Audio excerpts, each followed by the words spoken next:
Hello everyone, I'm Annie. Hi everyone, I'm Amanda.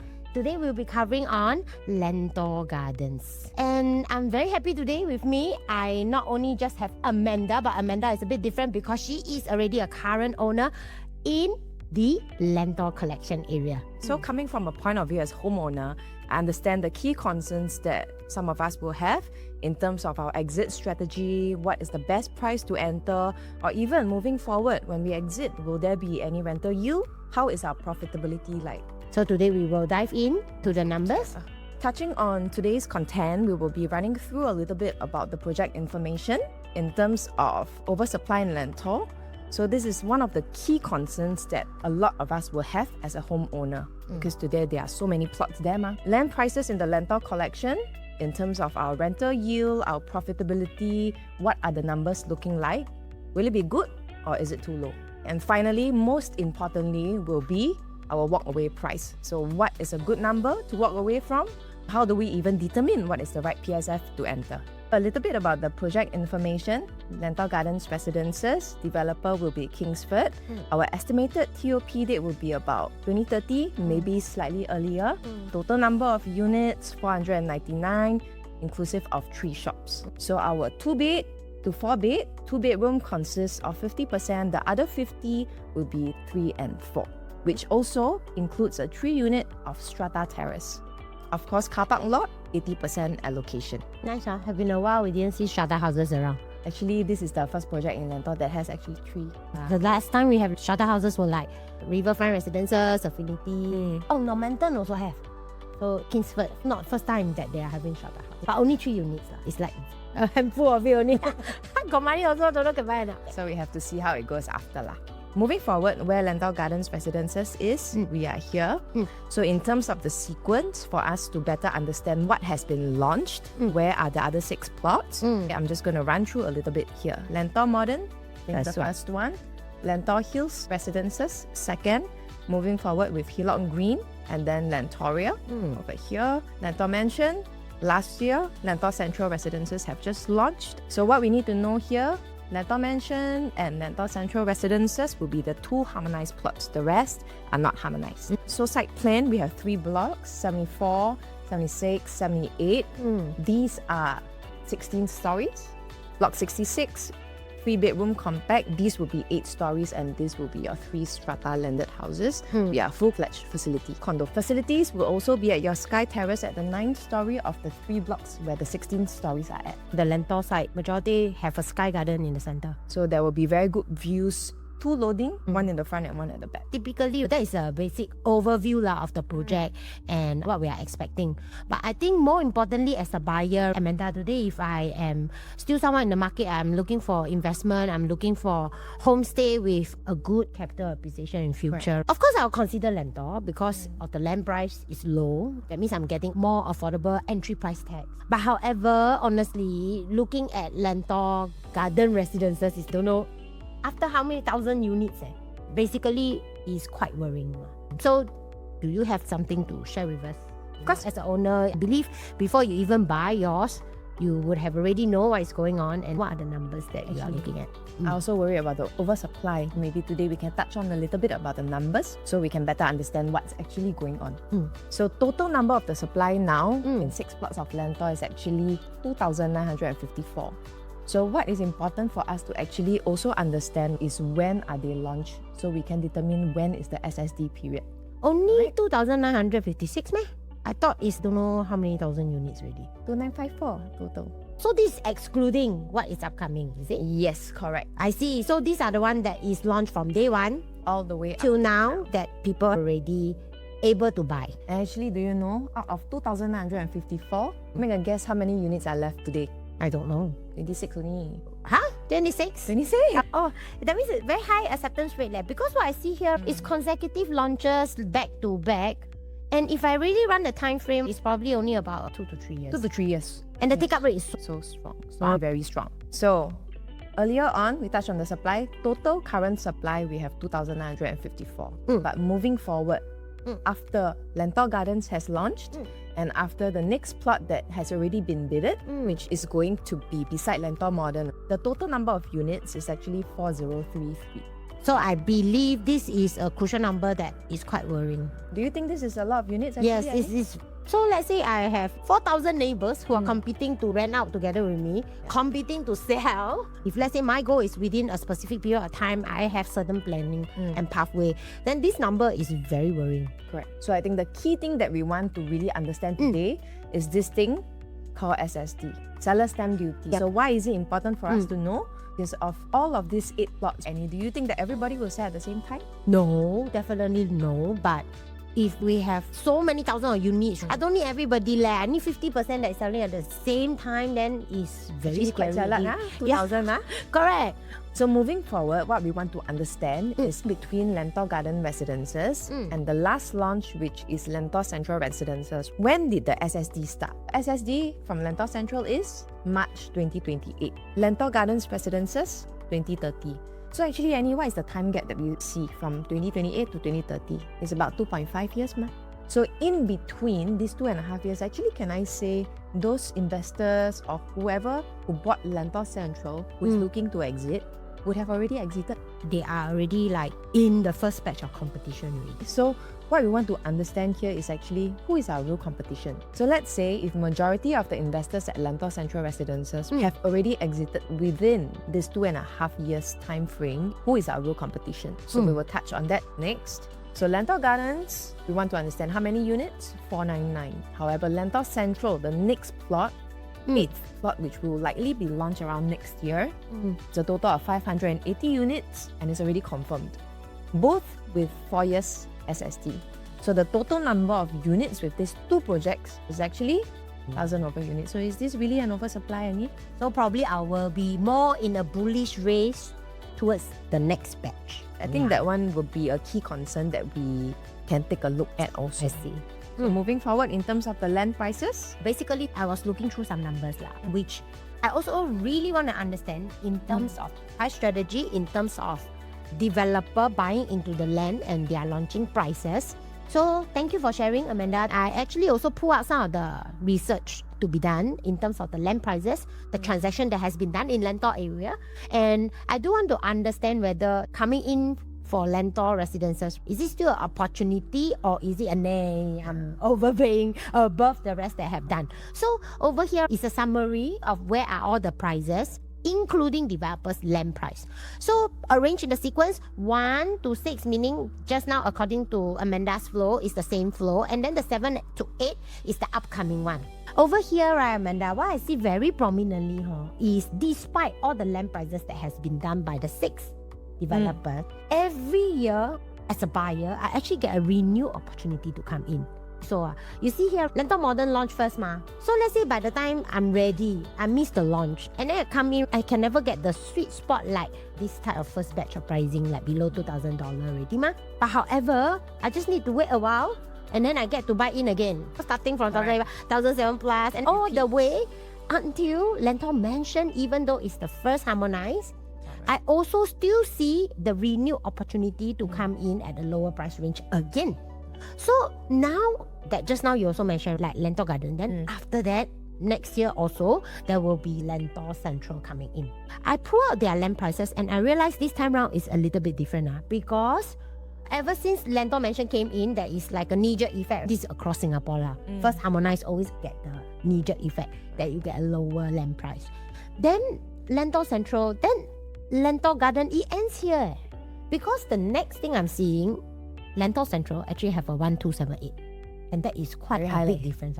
Very It's coming to about like 40% difference in terms of price. So if I were to just look at my renewed opportunity to come in, yes, I could be potentially buying in with the price gap. But how does it going to determine me in terms of my unit selection later on? That is important because everyone will tell us the same thing. Annie, you come in at 40% price gap. Everyone knows that. But I think more importantly to me is if I still decided to come in to capitalize on this opportunity, I should also know exactly where is the gap. Or are you even overpaying for it? I may overpay without knowing. Even though this one got 1,278, doesn't mean it cannot come with some sweet spot prices for me to capitalize on. So probably before we go into that point, let's bring up some more numbers so that we can have clarity of what is going on. So one thing first, today, if I am an investor, the numbers that I'm looking in may be a little bit different from someone who is buying a potential homestay. Very different. So we lay out again now this time around in another table chart. What we can see here is Lentor Modern's performance. I think a lot of people also want to know that. Because the sub-sale is also very high now in terms of the transacting PSF. So Amanda, when you buy in, you don't have a Lentor Modern transaction sub-sales for you to tap. No. But now I pull out the number. In fact, it looks a bit worrying for me. Please share. Yes, because when we pull out the number, one thing that we are able to see the sub-sales transaction that is being done. And how do we tabulate the rental yield? It has to include everything, including all the launch day prices, people. Because if I get a lower price and then I get the same rental, definitely I have a higher yield.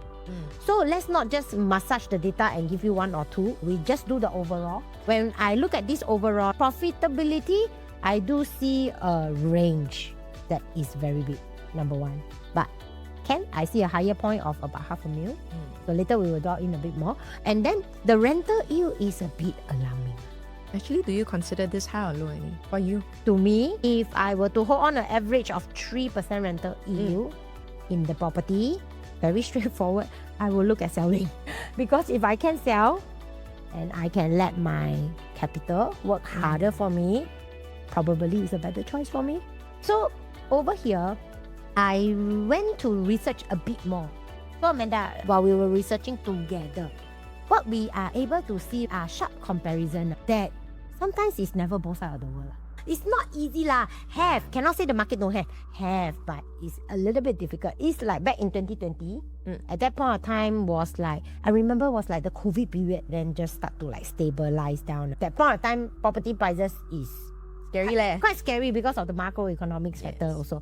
But then I just want to take a very distinctive look. I take the M, which is like launched in February the same year, and then there's this one more Forex at Bukit Timah that is launched in August that same year. And now they are already into resale, rental and all that, actively transacting already in the open market. When I see the figures, it's pretty alarming. For the M, honestly, the rental is perfect performance. 7%. Owners can Very keep high. 7% kind of rental yield return. But on the other hand, even though the same year purchase, maybe because of the different in locale, different in preposition, the rental yield performance is only at a 5.5.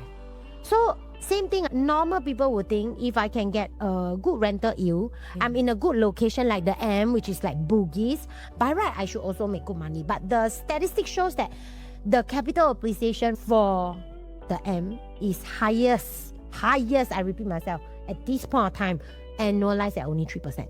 Annualized. So on the other hand, Forex, the comparison, it is doing a 7%. It's almost a 7%. Therefore, when I look at all these examples, we went through a lot of data. Then this is not the only kind of development that is happening like that. This actually already happened way back in 2018. 2018, I went into their transaction. Sterling Residences, which is like good location, Queenstown, and the rental yield is really doing a stunning 8.68. 8.68.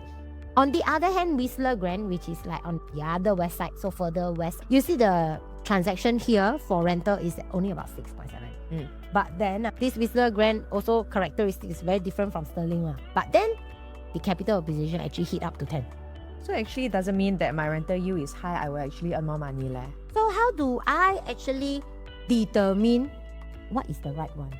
Honestly, some areas people buy for homestay. Some people is very clear cut one. Today, I don't mind. I'm going to park in the best location. I'm going to leave it here for the next 8 to 10 years, even 15 years, and then I pass it down to my children, also no problem. So everyone has a different priority in terms of what you want to achieve. But some area is very clear cut one. Today I'm coming in, I'm buying a bigger size, a proper layout, because I have a very strategic and clear plan that once the time is up, I'm going to sell it to the next homeowner and I'm going to cash out for the capital appreciation.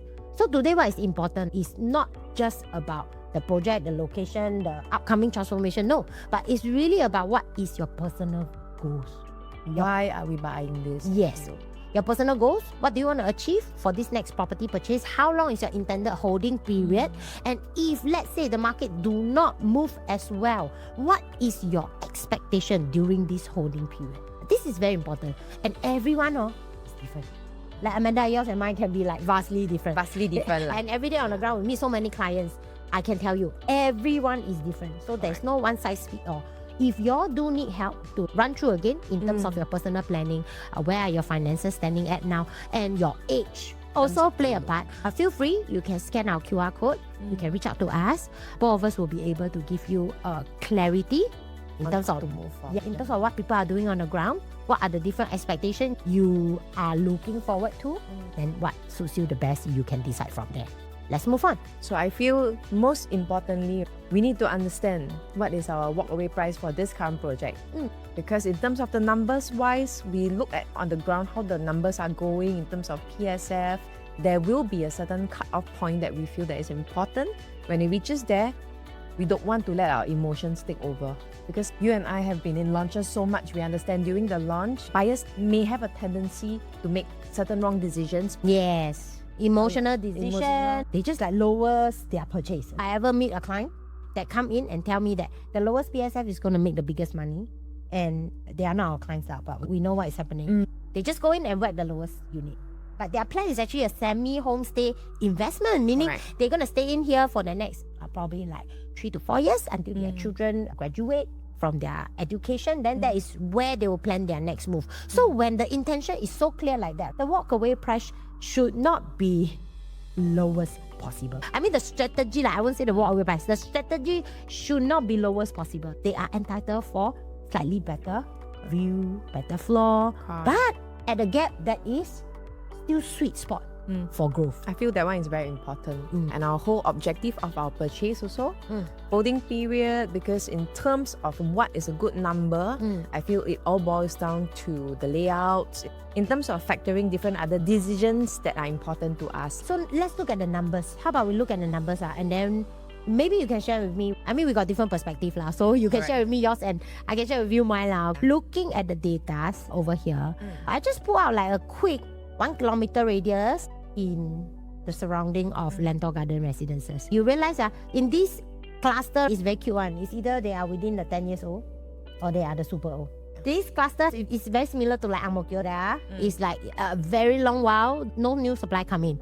And this type of analysis actually becomes a little bit more comprehensive because now when the new one comes, it comes in a cluster. And we need to make apple-to-apple comparisons if we want to understand. So basically what me and Amanda has done is we have broken down into 3 different components for you. I'm gonna put this versus old resale.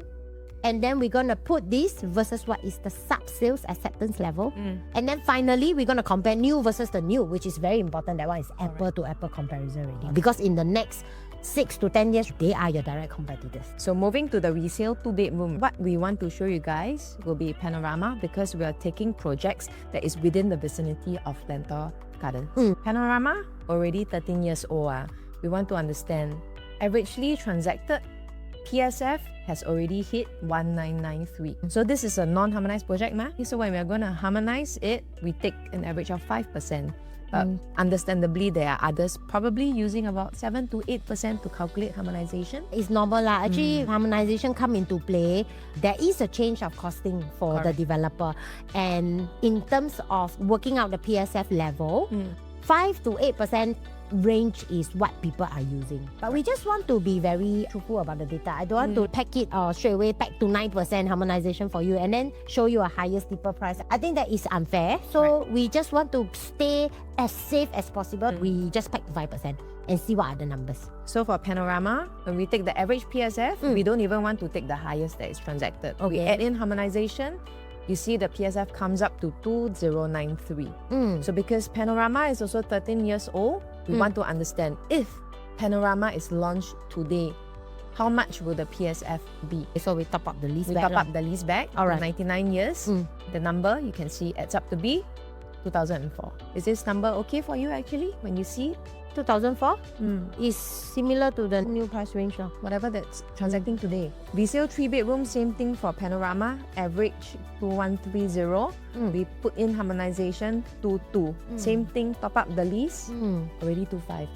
Also same thing for the 4-bedroom, 2161. Harmonizing it 2269, top up the lease 2611. So these are the numbers 24, 25, 26. Moving forward to the sub-sale. In terms of Lentor Modern, averagely 2004. So if we harmonize it, we can see that the PSF is already 2585. 3-bedroom 2496. So 4-bedroom Lentor Modern will be 2369. So this will be for the sub-sale in Lentor Modern. So sub-sale, we want to explore also Amor Residence, which is around the corner. 2-bedroom, we can see that the average PSF after harmonization 2634. 3-bedroom 2679, 4-bedroom 2631. And these are the average. These are the average. We never even use the highest PSF to calculate. Alright, understand. So looking at the resale, sub-sale, the older ones, actually the price tag is pretty near to what is doing now in Lentor. So probably we also bring in like the new versus new, the new pricing that has already been done. So taking a look at Hillock Green, Hillock Green is 2-bedroom. In this region, now they are almost fully sold, so we can take a gauge where are the price standing. So 2-bedroom itself, this time around is new versus new. So Amanda, I also want to bring in where is the average as well as the highest, because it may affect where is my cut-off point. That is the reason why. It's not because we are trying to convince or whatever. So we can see from here, Hillock 2-bedroom, average harmonized back 2352. Highest has been accepted 2677. Then take a look at the 3-bedroom done in Lentoria. Average 2314 per square foot. We work backwards because they are also non-harmonized. And the highest now at this point of time has already been accepted at 2803 per square foot. So why we want to bring out these numbers is to understand where is my point of entry. So far we have seen resale, sub-sale, new versus new. And also we got one more person, the new upcoming person here. So we went in, take a look at the article here. A few key highlights that we have seen here based on when the land was bidded. When this land was bidded, there is a projection. There may be a possibility that when Lentor Central is going to launch in future, the starting from price can be from 26. And the average could be above 27, depending on the design and finishes of the project. So what does this mean and how does the number come about? When I look back at their break-even that is being concluded here, 2378 is their break-even price. So this 2378 is break-even. Amanda, if today you are a developer, will you start selling from break-even? Maybe not lah. Maybe not. Yeah. So there should be a safety buffer that I'm looking at, right? In Lentor Central area, this area here, we take a look at Lentor Mansion. Mansion starting price is almost 20%, more than 15%. Is their starting from price because they start from 2001 plus. However, because Lentor Mansion is low rise. So in terms of higher gap, that is expected in like higher rise. When it's lower rise, probably it will be more spread out and a narrower spread that we are expecting. So it's normal. Thus, I also want to take a comparison. Lentor Central Residences, the last one, is high rise, 28 story, right? So I check out their starting from is actually about slightly less than 10% starting from price. So if let's say given the upcoming land plot of Lentor Central is going to be a semi-high rise, we check the land plan, it's probably about 1 story to 23 story range because it's capped at 107 high. So if it's going to meet high rise, that means there will highly likely be a spread also. So is it safe if I just pack along these two range? 10%? If they have a higher gap, they probably can start as low as slightly below 10%. That means the starting from price is about 2615. So in terms of this projection, now I can see the relation very well. To me, if this is the starting price and the spread in general or the higher rise in Lentor, in general, I'm not saying any specific developer. In general, I see at least a $500 to $600 per square foot range. That is what we see in general. Whether this time around for Lentor Central, the latest plot will be like that, nobody knows yet because we are not the developers. But just based on whatever that has been done in the Lentor area, packing along a $500 per square foot to 2006, Amanda, That is very crossing 3,000, which we may or may not know. But if I were to look at these 2006 to start from, a chance of hitting above 2008 per square foot in Lentor Central, the next upcoming plot, the probability is super high. So for me, looking at all these numbers that we have done, I do have a walkaway price. I feel in general, if let's say, remember our priority is still your property goal. That is still the priority because different people really customize need. But I have a general guide. I feel in Lentor area itself, if looking at all the numbers, Lentor Garden, my walkaway price will be somewhere near 2,650-ish, I feel can buy. Anything above really got to match into what is our holding period and what is our intention. I feel anything in the range of maybe about 2006. So good consideration because numbers that we have went through earlier on, it's about there lah. But both of us, we are just like looking in terms of clearly what has been transacted, the acceptance level in this area, and according to what is your plan, it can be very different. The next thing also, before we end the analysis, Amanda, one key thing I find here, why we cannot have a straight 2006, right? Yours is 2006, mine is 2650-ish. Why we cannot have this fixed point is because now we are in a new township. That means the next 6 to 10 years, our direct competition is happening. And I did a key finding here is we realize modern all the way to mansion, they have a trend. The trend in general is red color reflects the two-bedder, orange color reflects all the three-bedder, and then the green reflects all the four-bedder. What I can see here is Lentor cluster. Typically, if you were to buy smaller size unit, you pay a premium in terms of PSF. This is what I realized. Then the bigger size, like you can see here, is pretty balanced. But you can see here, different. The bigger size unit are enjoying a lower PSF. This is very important. I feel that it impacts me as an investor. Amanda. Today, if I want to reconsider all my unit selection and my exit strategy, I got to be very careful. Especially for Lentor Residences. Why? Lentor Residences developer, they adopt a different price strategy. Yes. So both Amanda and me, we were like, let's take a look. These are their latest new launches, which is still selling, almost fully sold. Some is already like more than 80% sold. So we just want to understand how is their price being loaded. For developer, is loaded how you load in all the different price. So one very strong trend for Chuan, 2, 3, 4 bedroom, they all start from a similar range. I think this one is a very interesting thing we all have to take note. And they actually observe another pattern. They have the equal spread among all the room types. And that is also happening in One Marina Gardens. They start around the same range, and in fact, the 4-bedroom comes with a slightly higher premium. And then also around the same spread. As a buyer today, if I am coming in, and let's say Lentor Garden Residences is going to adopt this same price trend, my cut-off PSF for 2-bedroom may be different from 3. So on and so forth to the 4th. So Annie, actually, let's say in the event, if we are putting a scenario for example, if Lentor Gardens 2-bedroom, 3-bedroom, 4-bedroom, all launched at 2006. Does this mean that actually I cannot buy 3-bedroom and 4-bedroom? No, it does not work this way. Understanding the price strategy actually allows us to have a clearer guidance in terms of entry safety. But however, it does not mean that I can only buy the 2-bedroom here because it's the advantage. It doesn't work this way. For 3 and 4-bedroom buyers, typically what are they for?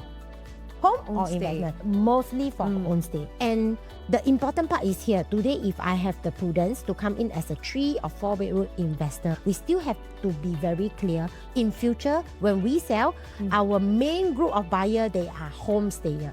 So that actually comprises of more important elements to look at. For example, your facing, your layout, your size, then match it into the quantum. So it's less of PSF play, but it's more of quantum play.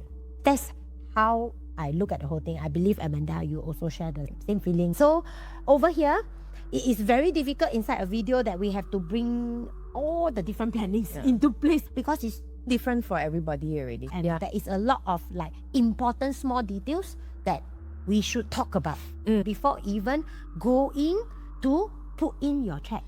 Because put in check means buy is easy. But the thing is, what are you buying is more important. And why are we buying also, I feel. That brings us to the end of our analysis for today. If you do feel that you want a further discussion of what is the best for you or what are the different options that can create a different outcome in future for you, then feel free to contact me. Speak to us. Scan the QR code, speak to us, and we look forward to seeing you soon. Don't forget to like and subscribe Oh yeah, our channel. forgot about that. See you again. Bye-bye. Bye-bye.